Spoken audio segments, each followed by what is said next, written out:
Hey everybody, so gonna start with happy Cinco de Mayo. It also happens to be my birthday today, and it also happens to be the day that I am releasing Bag of Tea. So I'm just throwing all three in there. So I thought I would talk about things that have changed for me for recording. The biggest being that I am not giving up or stopping, but I'm slowing down on the recording with the amp and a mic. And the biggest reason being it's a lot of work. It's not really a lot of work, but it has to be done at certain times for me, and I don't have the time anymore. Like I used to wait until everybody was out of the house, and then I would go do it. And I would shake the crap out of our bathroom, and then I would, I just churn through a ton of songs that way. But since I'm trying to record everything together, it's getting harder and harder. And this actually started because my friend Dean, who owned this amp here, which you'll see now, the Twin Reverb, he decided he wanted to get rid of it, and I panicked and I bought it.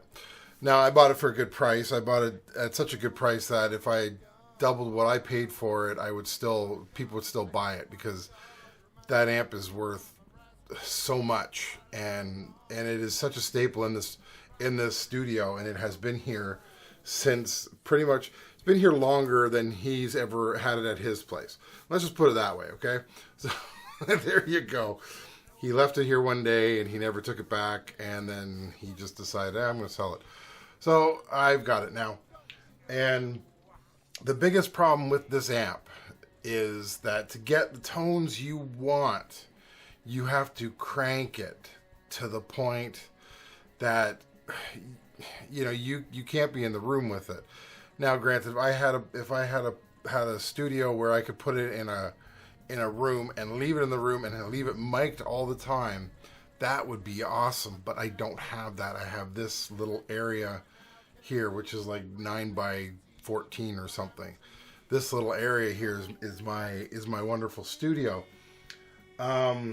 So what I have done, and let's go back to it because it's there.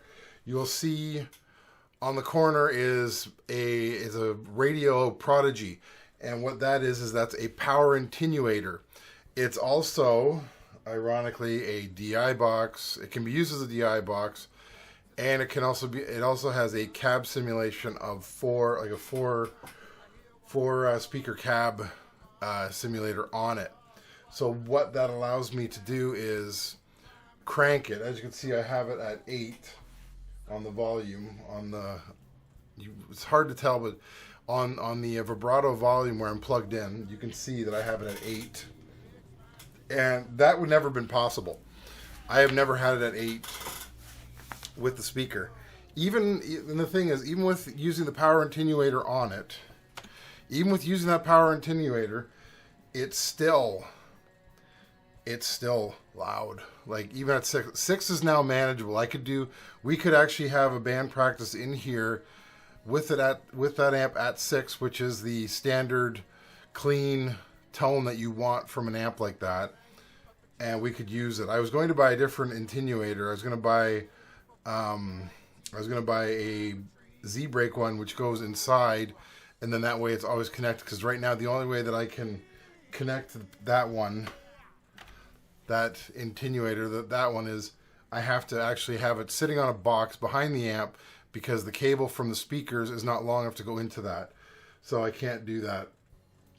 And so this works so much better. So now what I've done, let me explain this to you. So using the cab simulation on there, I have that plugged into my DP32, which we can now go to. And right now, as you can see, I have 2 on record, because what I'm doing is I also have a little box. I have my little DI box, my active one, which I'm also going to have to discuss at some point in some other video. And that I have coming into the track 7, and then I have the power amp, the attenuator coming into track 6 with the virtual amp. So first let's listen to, this is what it sounds like, just guitar.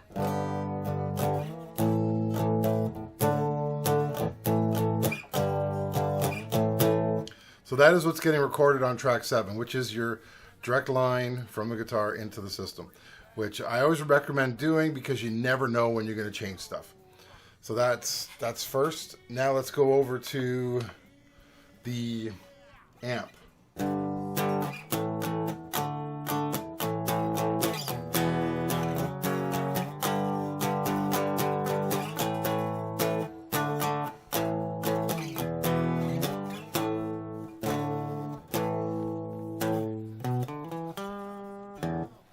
So you can hear it is definitely it's going through the tubes. You can hear that, and it sounds really nice, and it has that tube warmth that everybody wants.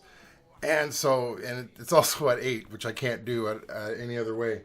Now, to show you that it is coming through the amp, let me hold on. Show you that it is coming through the amp. I'm going to kick up the reverb. Well, now I'm feeding back. Whoa. Alright, that was too much reverb. Hang on.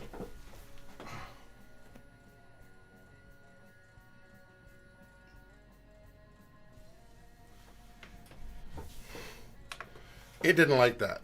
So I've dropped it down to 4. So now...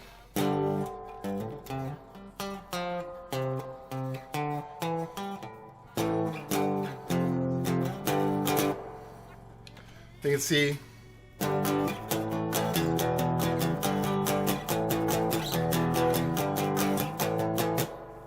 sounds quite nice. Now the funny part is to record this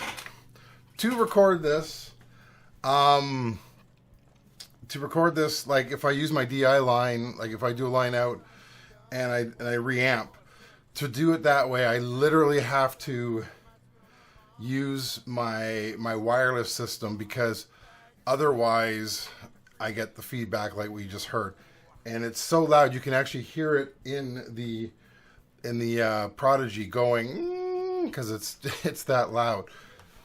And yeah, that is how I'm recording this part 1. That's how I'm recording guitars now.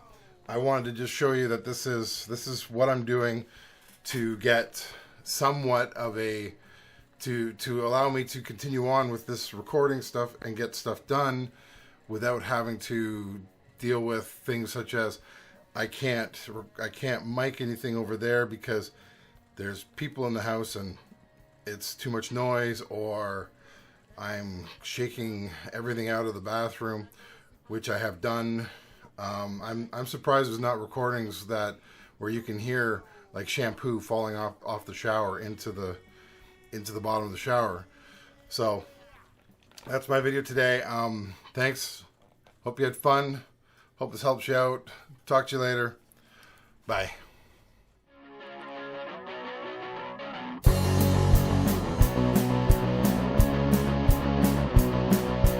Went to the store, stepped on some gum, walked by a horse, said, "Do you want to come?" I hear a whiny dog, reminds me of my mom. I'm riding